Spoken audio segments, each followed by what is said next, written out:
সন্দেহ নাই, যেতিয়া এজনী ছোৱালীৰ বিয়া হয় সেই দিনাৰ পৰাই সেই ছোৱালীজনীৰ ভাগ্যৰ লগত তাইৰ ভৱিষ্যতৰ লগত তেওঁৰ স্বামীৰো ভাগ্য সাঙুৰ খাই পৰে।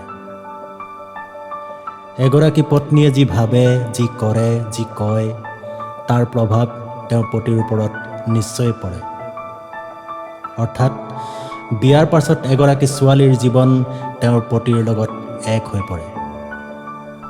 এনেকুৱা পৰিস্থিতিত এজনৰ জীৱনত পৰা ভাল বা বেয়া প্ৰভাৱ আনজনৰ জীৱনৰ ওপৰত নিশ্চয় পৰে।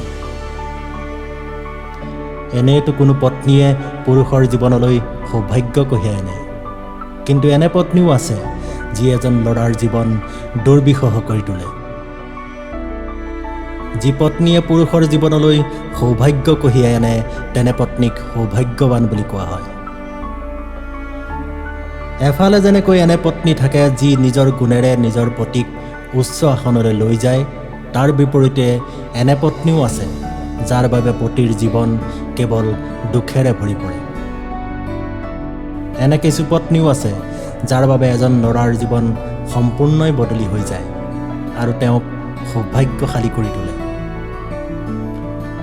আজি মই মহিলাৰ এনে কিছু গুণৰ কথা ক'ম, যিকেইটা থাকিলে সেই স্ত্ৰীৰ পতিৰ ভাগ্য উদয় হোৱাৰ পৰা কোনেও বাধা দিব নোৱাৰিব। যি মহিলাৰ গাত এইকেইটা লক্ষণ পোৱা হয়, সেই মহিলাৰ পতিয়ে জীৱনত সফল হ'বলৈ বেছি কষ্ট কৰিবলগীয়া নহয়। ইয়াৰ অৰ্থ এইটো, যদিহে আপোনাৰ পত্নীৰ গাত এইকেইটা গুণ আছে, তেন্তে আপোনাক জীৱনত সফল হোৱাৰ পৰা কোনেও ৰাখিব নোৱাৰিব। নম্বৰ 1, যি পত্নীয়ে একান্ত মনে নিজৰ মনৰ পৰা ভগৱানক প্ৰাৰ্থনা কৰে তেনে স্ত্ৰীৰ পতি সদায় ধনৱান হয়। এনেও যি ঘৰত ভগৱানৰ প্ৰাৰ্থনা একান্ত মনে হয় তেনে ঘৰত সদায় লক্ষ্মীয়ে বসবাস কৰে। ঘৰৰ পৰিৱেশ সদায় ভালে থাকে।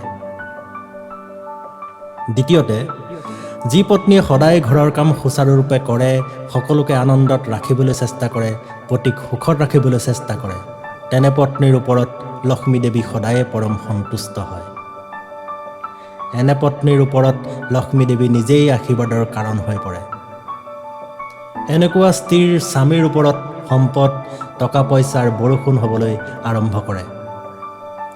তৃতীয়তে, যি পত্নীয়ে কোনো দুখীয়া লোকক নিজৰ ঘৰৰ পৰা খালী হাতে যাবলৈ নিদিয়ে, সময়ে সময়ে দান কৰে, তেনে পত্নীৰ ঘৰ সদায় ধন আৰু ধানেৰে ভৰপূৰ হৈ থাকে।